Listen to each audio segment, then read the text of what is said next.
Olha, tem umas coisas que a gente encontra por aí, nos cantos bem específicos da internet, que parecem não fazer sentido nenhum, né?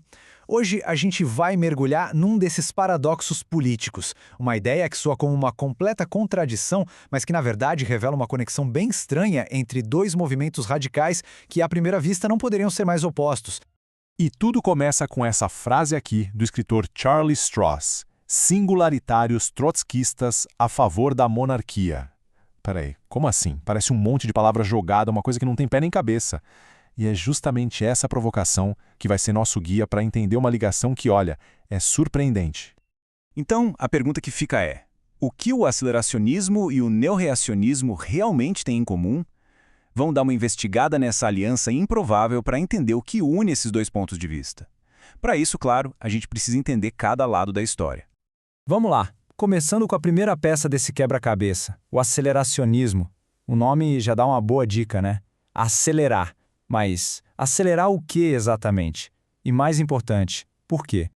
Bem, a origem disso está lá em 1972, com dois filósofos, Deleuze e Guattari. Eles vieram com uma ideia bem radical para a época. A lógica deles era a seguinte: lutar contra o capitalismo de frente da forma tradicional não funciona. Na verdade, essa luta toda só age como um freio que, ironicamente, ajuda o sistema a se ajustar e continuar de pé.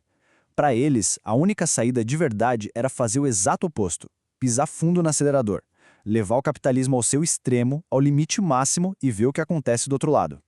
E aqui está o pulo do gato. Para eles, o capitalismo não era só um sistema de classes, mas sim um tipo de motor cibernético. Pensa numa máquina que foi programada para se acelerar sozinha, sem parar, num ciclo de feedback positivo. Uma máquina que está sempre se empurrando mais e mais rápido em direção a um tipo de fim de jogo. Uma singularidade que já está escrita no seu próprio código.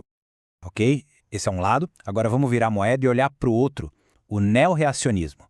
Se o aceleracionismo quer botar o pé na tábua, o neorreacionismo tem uma visão bem diferente sobre o que está acontecendo com esse motor hoje em dia.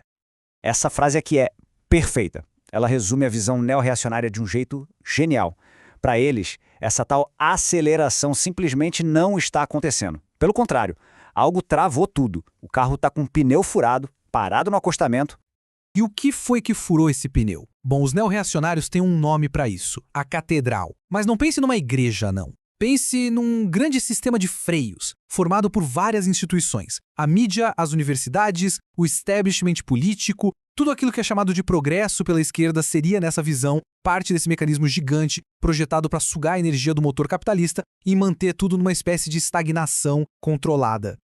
Então é aqui que o conflito se desenha. A gente tem duas visões de mundo que olham para a mesma realidade, mas chegam a conclusões totalmente diferentes sobre qual é o verdadeiro problema.